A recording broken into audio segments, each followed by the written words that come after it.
Bonjour et bienvenue sur cet épisode d'Axe en louange. Aujourd'hui, j'ai une conversation avec Aurélie Bricon qui est responsable à Teen Ranch, donc un camp chrétien qui est situé un peu sud de Saint-Étienne. Elle est aussi responsable de louange dans son petite église où elle sert dans une capacité un peu particulière. Le louange là-bas dans cette église est un peu différent et donc je laisse Aurélie expliquer tout ça. Et dernièrement, elle est hôte d'un podcast qu'on peut se trouver sur Tout pour sa gloire, qui s'appelle Chrétienne, et c'est destiné pour les femmes, ça parle de la vie chrétienne pour les femmes. Et donc maintenant, ma conversation avec Aurélie Bricon.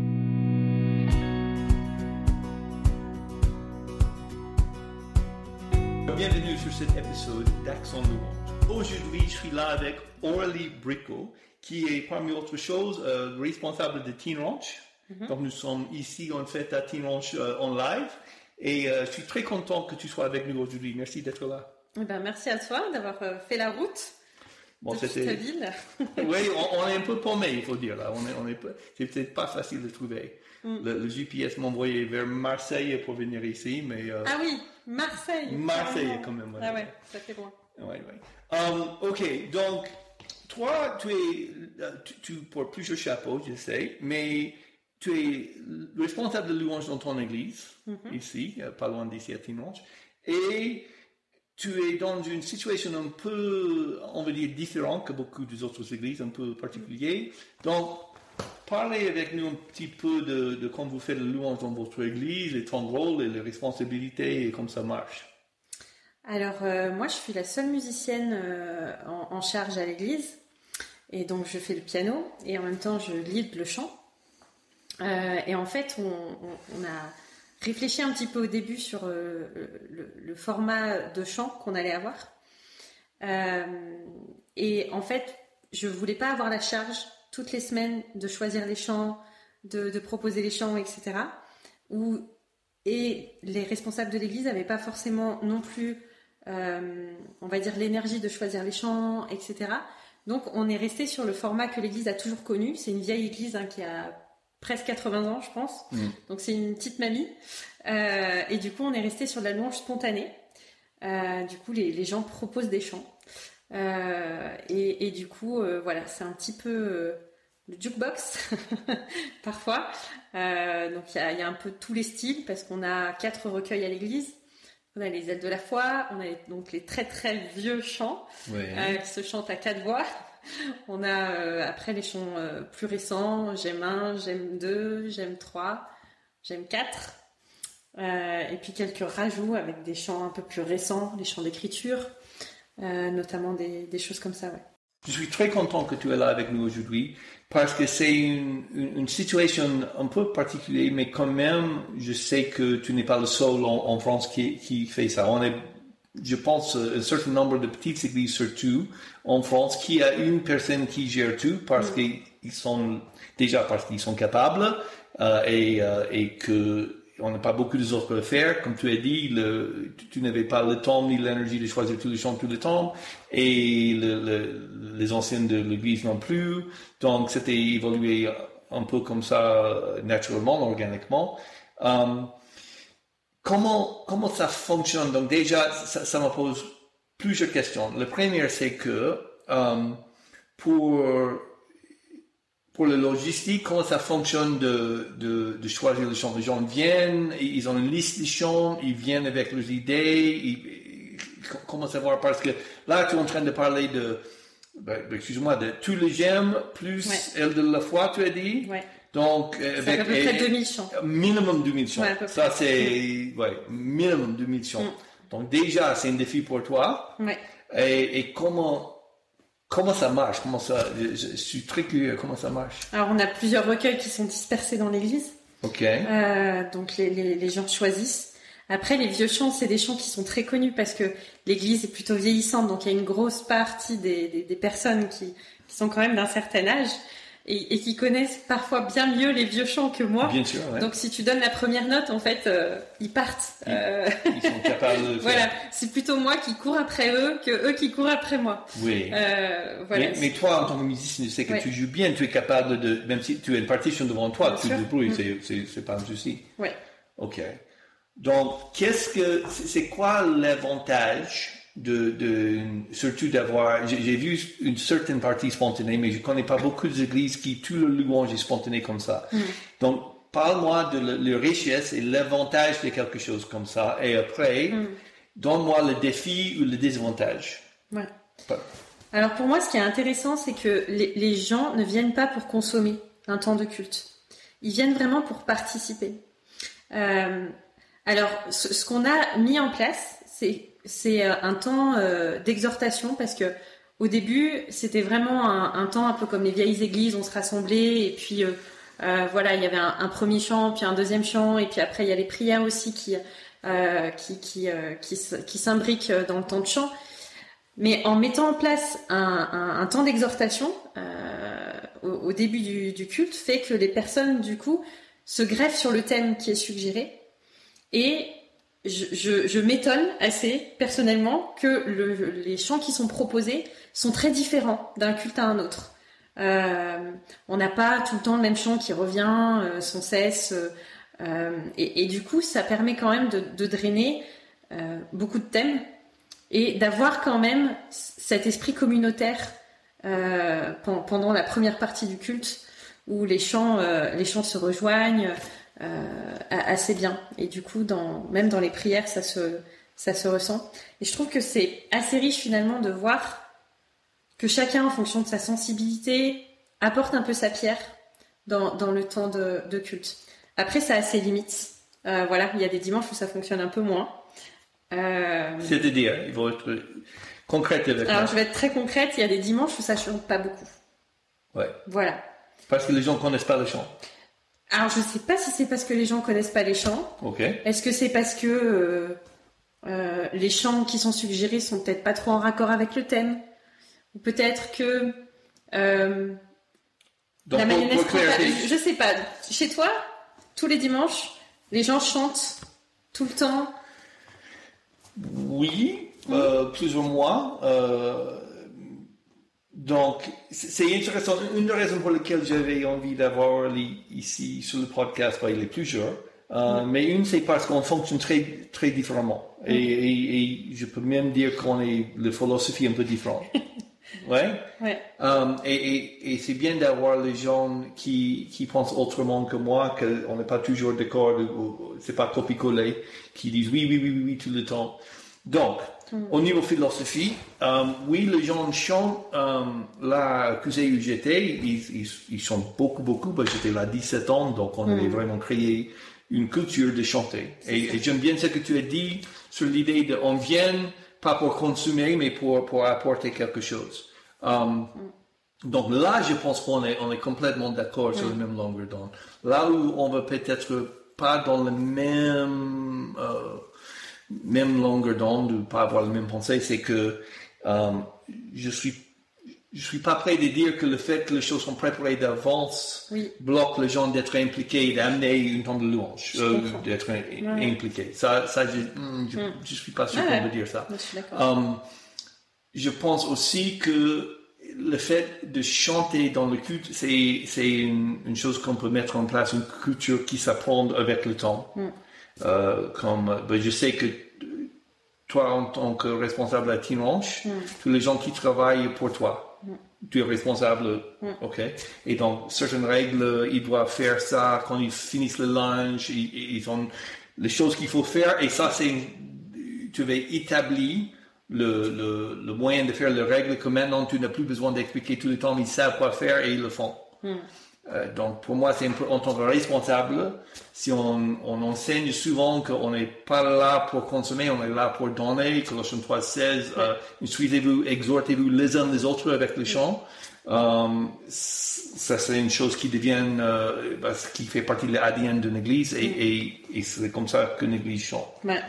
Donc, tu m'as demandé chez moi. Bon, chez moi, c'est comme ça qu'on fonctionne. C'est ça. Après, avec les églises qui sont vieilles, je suis aussi dans un contexte, on parle un peu de revitalisation d'église, c'est-à-dire que on est arrivé avec mon mari dans une phase où l'église était un petit peu en perte de vitesse, on va dire. Donc, il y a eu du changement, etc. Et le fait qu'on n'ait pas mis en place aussi des choses au niveau de la louange, c'est parce que on a un ministère qui nous prend déjà aussi beaucoup de temps. Donc on n'a pas pu s'impliquer à la hauteur de ce qu'on aurait pu. Mais en tant que femme, je ne me sentais pas non plus. Et je pense que c'était pas forcément ma place de prendre la responsabilité à un moment donné pour mettre en place les choses. Tu vois ce que je veux dire ou... Oui. Je pense que ça nous amène à un autre sujet qu'on avait dit qu'on veut discuter. Donc, pour mettre les choses en place, déjà, Aurélie fait partie de l'équipe de louange qui va animer le temps de louange dans une conférence pour les femmes, une conférence Évangile 21 qui va être à Genève. La date, c'est... 22 et 23 octobre. Donc, très bientôt. Et donc, pour utiliser le bon terme théologique, c'est une conférence avec un concept de la femme dans l'Église. On dit complémentarienne. Donc déjà, explique-moi ce mot. Qu'est-ce que ça veut dire? Mais il y a un petit peu tous les courants de pensée là-dedans. Mais dans cette position, en tout cas, celle à laquelle j'adhère, les femmes n'ont pas le lead de l'Église. Et les femmes... Pourquoi? Ah là là. Bah pour ça, il faut écouter un podcast que j'ai fait à ce sujet. Ok. Donc, on fait un petit break. Un podcast. Quel podcast? Quel podcast? Oui, on n'en a pas parlé. En fait, je contribue à toutpoursagloire.com en écrivant des articles, mais aussi en animant un podcast qui s'appelle Chrétienne. C'est un podcast qui creuse la Bible pour motiver un petit peu les personnes à servir le Seigneur là où ils sont, dans leur localité et dans leur ministère. Et du coup, voilà, on a un podcast qui va sortir fin octobre sur le ministère féminin dans l'Église. C'est quoi le titre de ce podcast? Il y a un titre où on peut chercher Google ou comment trouver... Ministère féminin dans l'Église. Ministère féminin dans l'Église. Épisode numéro 20. Numéro 20. De Chrétienne. Numéro 20. Voilà. Ok.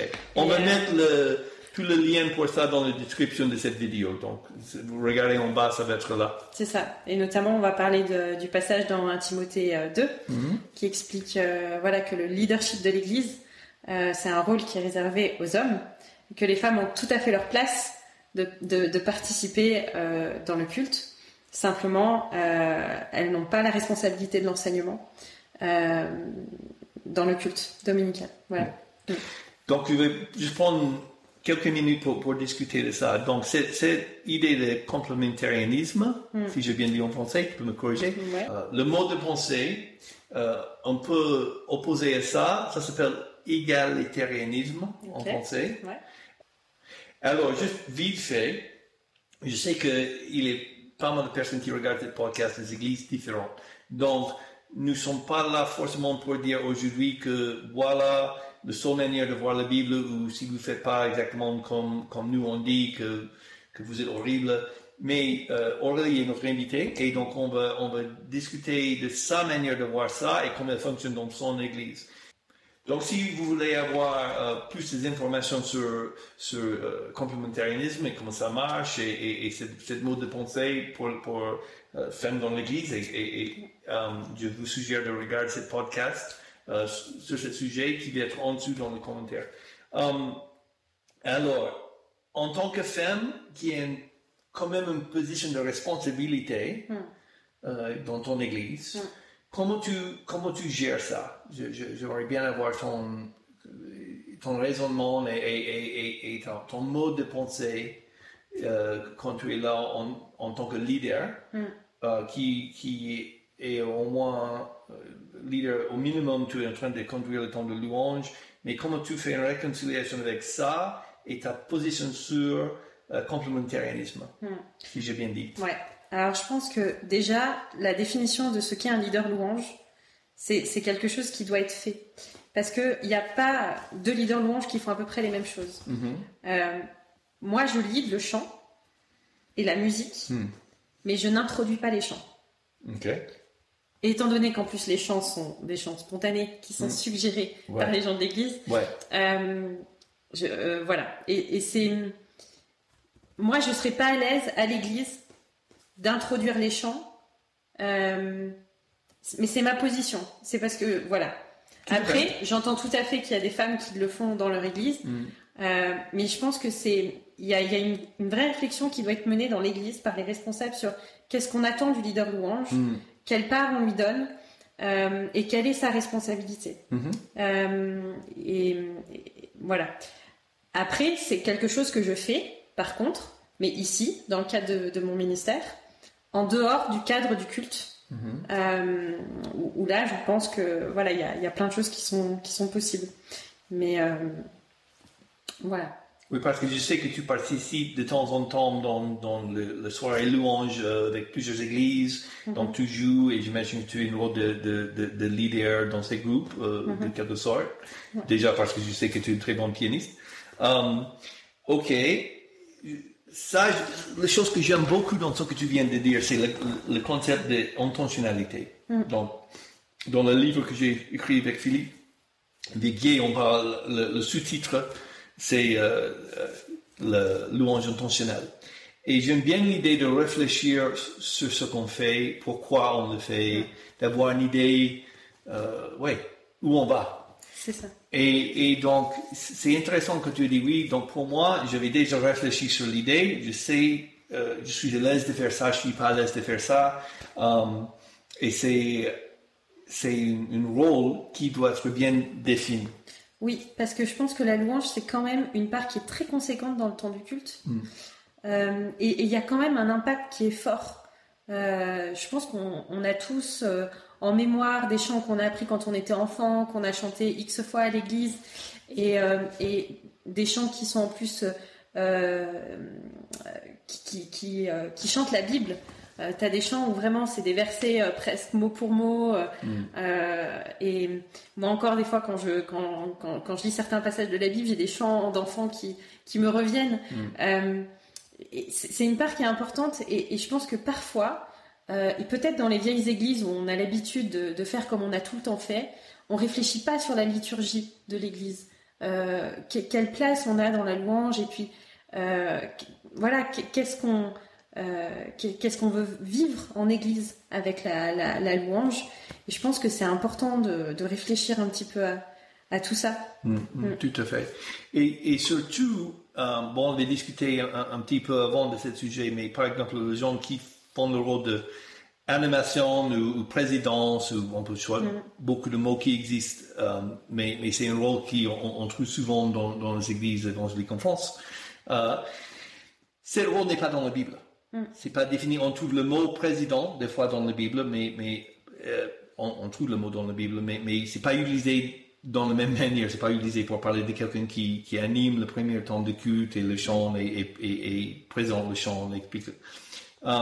Donc, puisque ça n'existait pas dans la Bible, c'est logique que c'est pas contre-biblique non plus. C'est juste une manière que les églises en France a mis en place pour conduire le culte. Donc, c'est à chaque église, et j'ai vu beaucoup de possibilités différentes dans les églises en 20 ans ici dans ce ministère, mais c'est à chaque église de définir le rôle. Oui. Qu'est-ce qui est fait. Donc, si c'est un rôle d'enseignement, ça a certaines implications certaines conséquences même, pour quelqu'un qui dit « je suis plutôt complémentarien ou non ». Donc, je pense que une bonne manière d'être intentionnel dans un sens comme ça, c'est déjà de décider, OK, comment comprendre ce que la Bible dit sur le rôle de femme dans l'Église. Deuxièmement, comment comprendre le rôle de président, animateur, worship leader. Tout à fait. Et trouver un moyen que ça fait un match là, ou pas. Tout à fait. Mais il y a une certaine... j'aime bien le raisonnement que tu expliquais, qu'on avait réfléchi et voilà comment on voit les choses. Et je pense que ça, c'est la clé dans toutes les églises. Par l'évêque, si tu es dans cette ministère, je connais beaucoup d'églises où les femmes ou une femme une femme, et petit à petit, hein. Une femme est le responsable pour le groupe de louange parce qu'elle est le plus compétent et parce que elle conduit le temps de musique, mais c'est pas considéré comme une autorité dans ce sens-là qui est. Donc c'est toute une question de perspective et comment on comprend les choses. Donc ce que je veux dire, c'est que si vous êtes une femme dans ce rôle ou qui joue dans ce ministère, la chose importante, c'est d'être sur la même longueur d'onde avec le responsable dans vos églises. Parce que la Bible nous donne une certaine, je veux dire, flexibilité, où certaines choses ne sont pas spécifiquement dites, surtout dans la construction de nos cultes, par exemple. Donc, l'importance, je pense vraiment, c'est de parler, de prier, de discuter avec le responsable dans vos églises pour que ça soit, pour que tout le monde est sur le même longueur d'onde. C'est ça. Je pense que ce qui est important aussi, c'est que les responsables de l'église aient conscience de l'importance de ça. Parce que souvent, moi, je me rends compte que les responsables, les anciens, les pasteurs, il n'y a pas beaucoup de musiciens parmi. Et puis, il y a un peu l'idée de dire, oui, alors, on va faire des chants, mais bon ben voilà, ils vont se débrouiller quoi. Voilà, faites-nous 2-3 chants sur l'amour de Dieu et puis ça va le faire. Et je pense qu'il y a aussi c'est important que ce soit une réflexion qui soit vraiment initiée par les responsables et qui est peut-être une prise de conscience de l'importance de la louange dans le temps de culte. Et parle un peu plus de ça. Donc quelqu'un qui a géré les temps de louange pour pas mal de temps dans l'église où tu as beaucoup qui restent sur tes épaules. Quand tu parles de l'importance de ça dans le culte, et aller un peu plus profondément dans cette idée, j'aimerais bien entendre tes réflexions. En quoi la louange c'est important dans le temps de culte ? Oui. C'est important parce que pour moi, quand on a l'église qui chante des vérités bibliques, en fait ça aide à les vivre. Souvent ce qui va rester dans les jours qui vont suivre le culte, ça va être peut-être un chant et peut-être une ou deux idées qui auront été dites dans la prédication. Mais avec le chant, ce qui est bien, c'est que ça permet de mémoriser les choses plus facilement aussi et ça laisse des traces. Y a quelque chose de... J'ai pas envie de dire de magique parce que j'aime pas bien cette idée, mais Dieu il a créé la musique, je crois pour quelque chose qui est important. Et comme je l'ai dit, moi enfant, j'ai toujours écouté de la musique. À la maison, on écoutait beaucoup, et c'est quelque chose que je transmets aussi à mes enfants. Le soir, régulièrement, des fois, on apprend des chants et on fait des petits chants. Et ça permet de se rappeler qu'est-ce que la parole de Dieu elle dit, en quoi ça nous encourage à continuer de marcher pour Dieu, à proclamer sa parole. Et il y a des très belles choses qui se font grâce à la louange. Et c'est pas juste on fait de la musique et on passe des bons moments. C'est bien plus profond que ça. Là, on est complètement d'accord. Je vais te taquiner un petit peu. Il y a une phrase, je ne sais pas s'il est un équivalent en français, mais en anglais on dit the devil's advocate, c'est-à-dire que je vais jouer sur l'autre côté pour te pousser un petit peu là. Je suis d'accord avec tout ce que tu viens de dire, mais si on revient sur l'idée d'une culte avec toute la musique spontanée, et tu viens dans une manière très très élégante, expliquer l'importance de chanter les paroles bibliques, et comme ça nous marque dans nos cœurs, dans nos âmes, et on se souvient de ça. Si tu as je vais utiliser le mot répertoire de chants qui est plus que 2000 chants,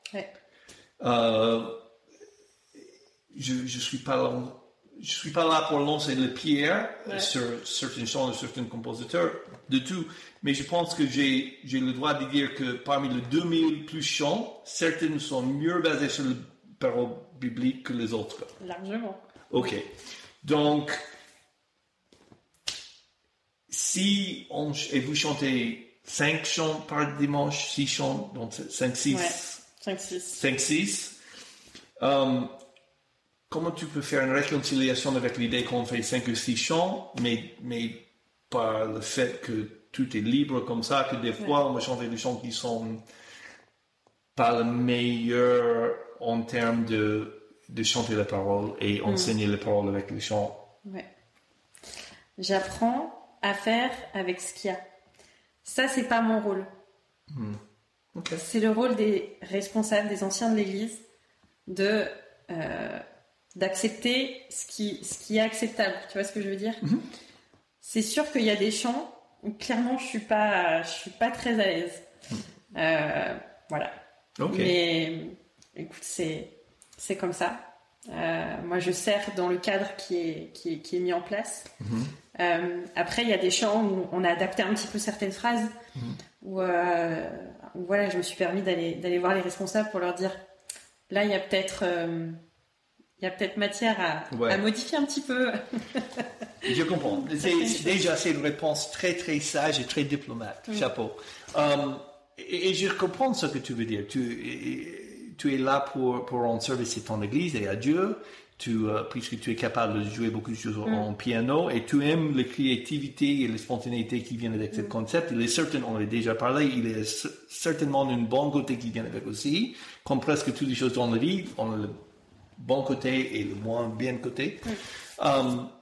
Mais déjà, c'est une très bonne réponse. Juste pour être cash et honnête, donc sur l'autre côté, ce que j'enseigne, comme on avait discuté un petit peu, mais ce que j'enseigne souvent quand je fais les ateliers sur le louange dans une église, c'est que 250 chants, si on fait 5 ou 6 chants dans l'année, 250 chants, c'est largement assez.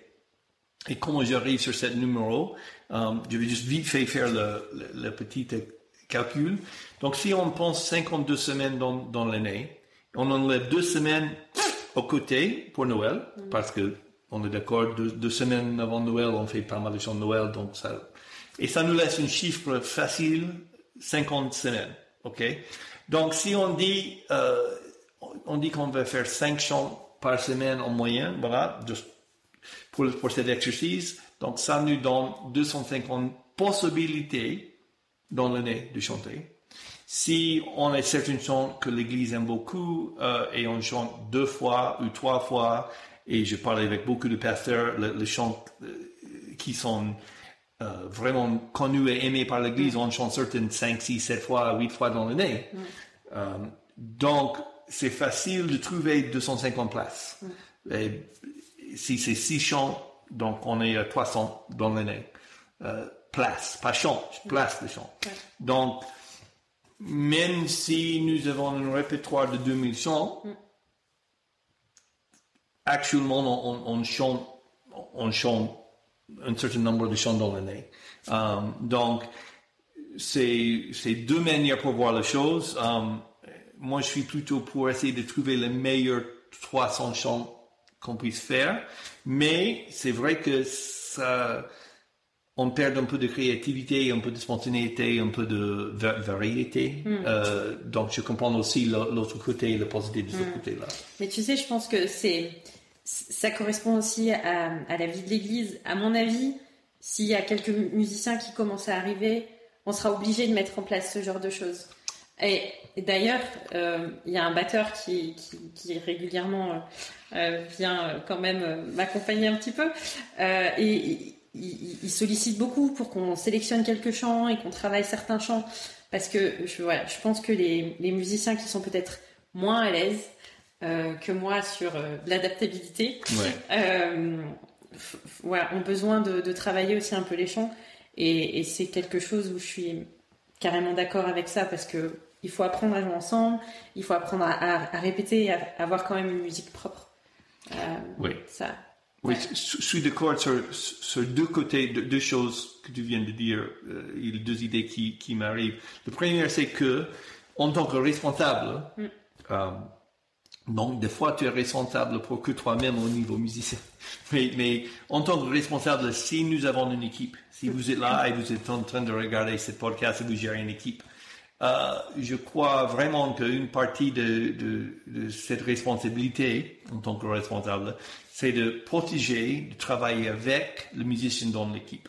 Quand je dis protéger, je veux dire pas mettre dans une situation compliquée où on demande de faire un chant qu'il ne peut pas faire, où on arrive moitié du chant, il doit arrêter. C'est compliqué. Et si on a les gens qui sont prêts pour rendre service à l'église, pour jouer. Je pense que c'est important aussi de penser à eux et faire tout ce qu'on peut pour les aider bien gérer les choses qu'on demande. Donc, je pense peut-être que c'est mon chapeau d'ancien chef d'orchestre qui pense de protéger les teams et l'équipe et tout, mais je pense que c'est important, si les gens sont là pour rendre service, qu'on fait tout ce qu'on peut pour les aider. Tout à fait, mais il y a aussi l'idée, je crois, d'apprendre à être remplaçable. Moi, je sais très bien que si demain, je suis plus dans cette église, ça va être compliqué de garder le même fonctionnement. Et forcément, si demain il y a des musiciens qui arrivent, il faudra mettre en place autre chose, parce que ce qui est important, c'est d'être remplaçable. Bien dit, bien dit. Mais je pense que pour cet épisode, qu'on est arrivé au terme de cet épisode, c'était vraiment chouette de discuter. Tu es prêt pour faire un deuxième épisode, ça te dit? Yes. Ok, donc on va rester, on va discuter. Merci beaucoup à vous tous d'être là avec nous. Si vous aimez cet épisode, merci d'appuyer sur like, de partager les choses. Ça nous aide parce que ce qu'on veut, c'est que cet épisode et tous les épisodes d'Accent Louange soient bien disponibles comme une ressource pour aider les gens dans ce ministère dans les églises. Merci beaucoup et ciao. Merci beaucoup d'avoir regardé cet épisode d'Accent Louange. Si ça vous a plu, n'hésitez pas à liker, partager et abonnez-vous à la chaîne pour être averti aux prochains épisodes. Ciao.